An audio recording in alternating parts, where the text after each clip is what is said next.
warning that the United States is pushing G7 countries to impose tariffs on countries purchasing Russian oil. He singled out China and India as key enablers of Moscow's war with Ukraine. Now, during a call with G7 finance ministers, U.S. Treasury Secretary Scott Bessent and Trade Representative Jamieson Greer presented allies to match Washington's tariff measures, warning that only a unified approach cutting off Russia's energy revenues could bring an end to the war. Now, the virtual talks were chaired by Canadian Finance Minister François-Philippe Champagne. It focused on fresh sanctions, trade measures and the possible use of frozen Russian assets to support Ukrainian defense measures.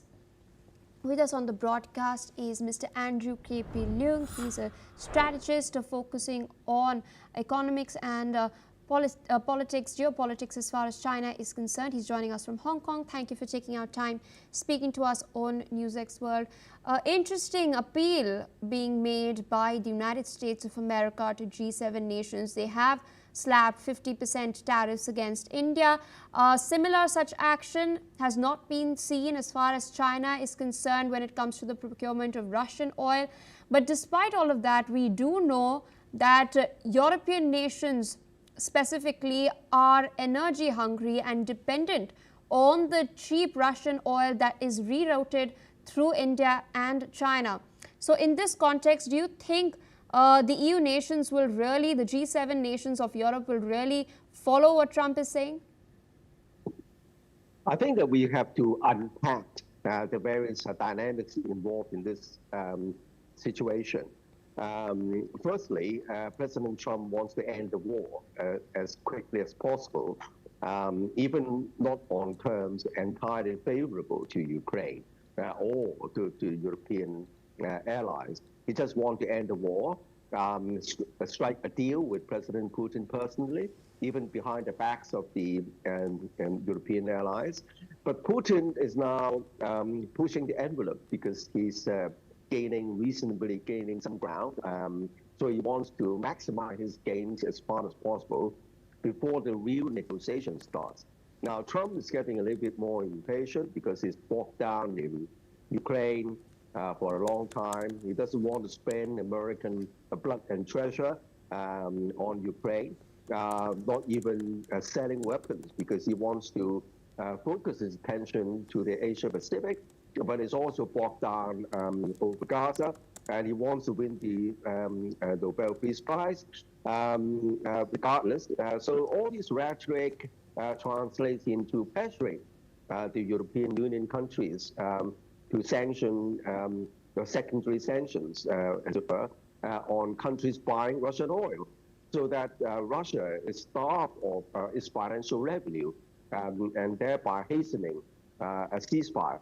Now, of course, there are the Europeans are ceasing to buy Russian oil, but Russia has all the way been selling the oil to countries like, of course, China, long-time buyer of Russian oil, well before the Ukraine conflict. And because Russia is the world's biggest oil and energy exporter, and China is the world's biggest customer by far. And also India, after the commencement of the Ukraine war, India also, because of its multi-faceted policy, not trying to be bound by the relationship with any country.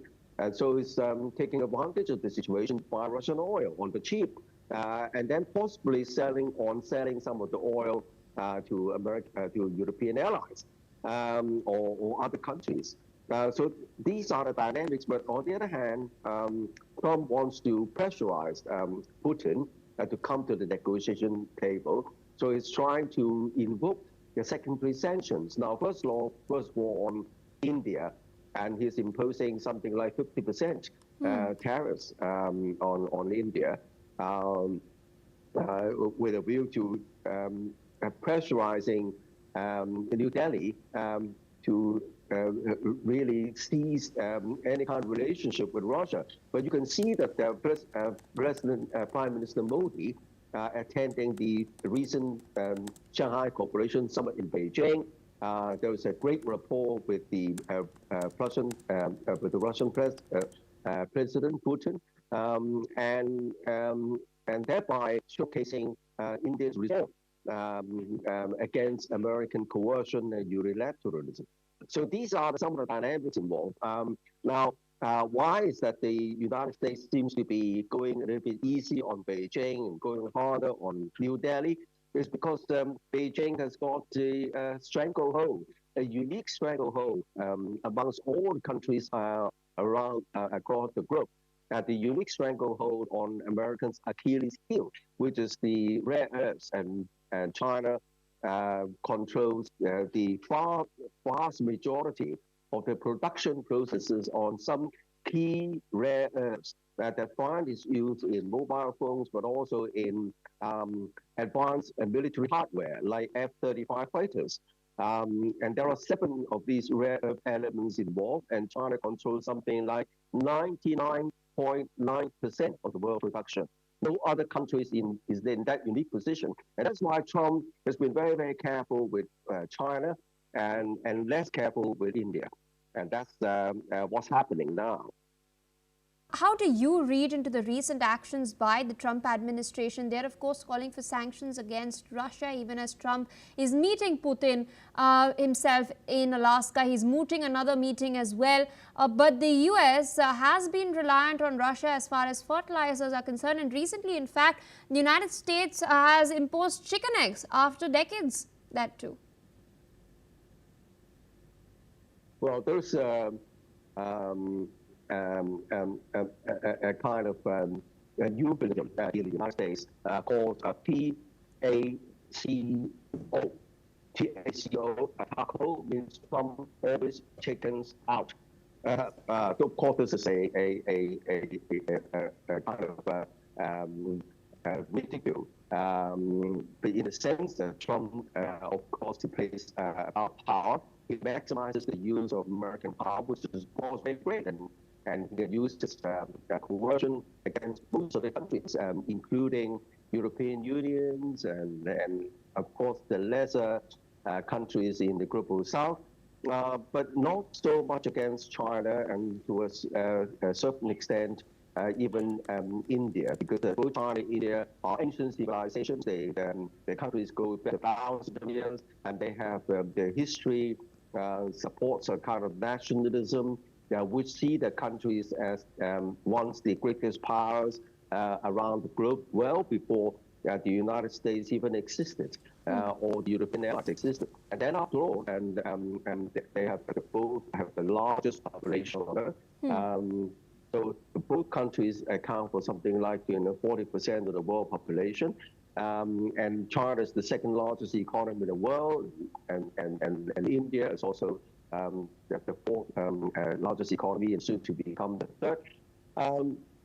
So I think that both countries have the nationalism and also economic wherewithal to withstand American coercion. All right, sir. With that, I would like to thank you for taking our time speaking to us on NewsX World today. With that, viewers, we're shifting focus